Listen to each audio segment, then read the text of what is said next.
Il était une fois, dans un petit village au bord du majestueux fleuve Sénégal, une jeune fille courageuse nommée Aminata. Elle avait 10 ans, des yeux brillants comme des étoiles et une curiosité sans limite. Chaque soir, sa grand-mère Fatou lui racontait des légendes extraordinaires sur le fleuve qui coulait devant leur maison. Ce fleuve mystérieux qui murmurait des secrets anciens à la lumière de la lune. Un matin radieux, alors que le soleil doré se levait à l'horizon, Aminata découvrit quelque chose d'étrange sur la rive du fleuve. Une pirogue en bois, sculptée de symboles brillants qu'elle n'avait jamais vus auparavant, était amarrée là, comme si elle l'attendait depuis toujours. Les motifs gravés dans le bois semblaient danser et scintiller sous les rayons du soleil. Sur le siège de la pirogue reposait un parchemin jauni par le temps. Aminata le déplia délicatement et lut ces mots mystérieux. Pour celles qui osent rêver, le fleuve révèle ses merveilles. Suis le courant jusqu'au cœur de la légende. Le cœur battant d'excitation et d'un peu de peur, Aminata grimpa dans la pirogue magique. À peine avait-elle touché la pagaie que l'embarcation commença à glisser toute seule sur l'eau calme, guidée par une force invisible. Le fleuve Sénégal s'étendait devant elle comme un ruban argenté serpentant à travers des paysages à couper le souffle. Des oiseaux multicolores volaient au-dessus de sa tête en poussant des cris joyeux comme s'ils la saluaient et l'encourageaient dans son voyage extraordinaire. Après quelques heures de navigation paisible, Aminata aperçut une île flottante couverte de fleurs lumineuses qui n'existaient dans aucun jardin qu'elle connaissait. Ces fleurs émettaient une douce lumière dorée et chantaient une mélodie envoûtante. Au centre de l'île se dressait un baobab géant, si vieux et si sage qu'il semblait avoir été témoin de la naissance du monde lui-même.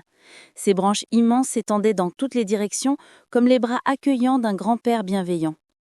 La pirogue s'arrêta doucement près de l'île, et Aminata descendit avec précaution. Soudain, le baobab parla d'une voix profonde et chaleureuse qui résonna dans tout son être. « Bienvenue, jeune voyageuse. Je suis le gardien des histoires, et j'ai attendu longtemps quelqu'un d'assez courageux pour entreprendre ce voyage. Le fleuve Sénégal cache un trésor précieux, mais pour le trouver, tu devras résoudre 3 énigmes qui testeront ton intelligence, ton courage et ton cœur. » Aminata hocha la tête avec détermination, prête à relever tous les défis qui se présenteraient à elle. Le baobab sourit, ses feuilles bruissant comme un applaudissement doux. « Voici la première énigme, dit-il. Je coule sans jamais m'arrêter, je parle sans avoir de bouche, je porte des bateaux, mais je n'ai pas de bras. Qui suis-je » Aminata réfléchit intensément, observant le fleuve qui l'entourait, écoutant son murmure constant. Puis, ses yeux s'illuminèrent de compréhension. « C'est le fleuve lui-même !» s'exclama-t-elle avec joie. Le baobab rit doucement, satisfait de sa réponse rapide. « Excellente réponse, petite, tu as l'esprit vif. Maintenant, voici la 2e énigme. Qu'est-ce qui est plus précieux que l'or, invisible à l'œil nu, mais peut transformer le désert en jardin ?» Cette énigme était plus difficile. Aminata s'assit au pied du baobab et réfléchit profondément. Elle pensa aux histoires de sa grand-mère, aux champs de mil qui verdissaient après la saison des pluies, aux sourires des villageois quand les récoltes étaient bonnes. Soudain, la réponse lui vint comme une évidence. « L'eau, c'est l'eau qui donne la vie à tout !» Le baobab applaudit en secouant ses branches majestueuses. « Sage et perspicace, tu comprends les véritables trésors de la vie. Maintenant, voici la dernière et la plus importante énigme. Quel est le pouvoir le plus fort au monde ? Celui qui peut construire des ponts entre les peuples, guérir les cœurs brisés et traverser toutes les frontières. » Aminata ferma les yeux et pensa à sa famille, à ses amis, aux habitants de son village qui s'entraidaient toujours. Elle pensa à l'amour que sa grand-mère lui portait et aux histoires qu'elle partageait avec elle chaque soir. Une larme de joie coula sur sa joue quand elle murmura « L'amour et la grandinesse, ce sont les pouvoirs les plus forts au monde. » Un silence magique enveloppa l'île.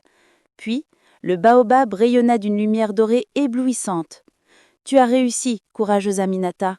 Tu as prouvé que tu possèdes non seulement l'intelligence, mais aussi la sagesse du cœur.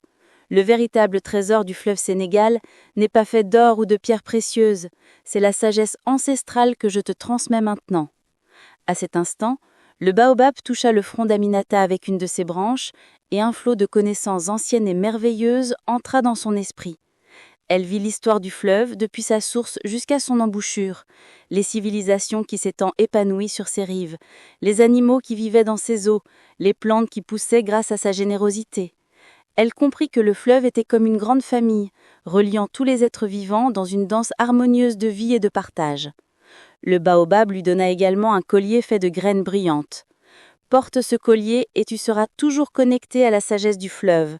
Utilise ce que tu as appris pour aider ton peuple et préserver la beauté de notre terre.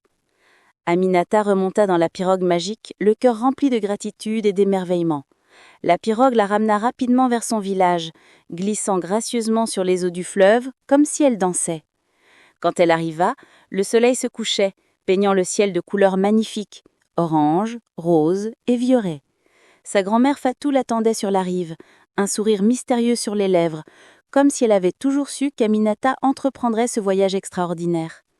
Elle lui raconta toute son aventure, et Fatou l'écoutait avec fierté, ses yeux brillants de larmes de joie. À partir de ce jour, Aminata devint la gardienne des histoires de son village.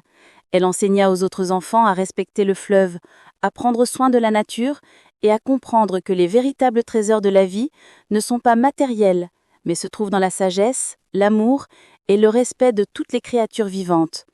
Chaque soir, sous les étoiles scintillantes, elle partageait les légendes du fleuve Sénégal avec les enfants du village, perpétuant ainsi la tradition que sa grand-mère lui avait transmise. Et la pirogue magique, elle resta amarrée sur la rive, attendant patiemment le prochain enfant courageux qui oserait entreprendre le voyage à travers le fleuve Sénégal légendaire. Car les vraies aventures ne finissent jamais. Elles se transmettent de génération en génération, comme l'eau qui coule éternellement vers la mer.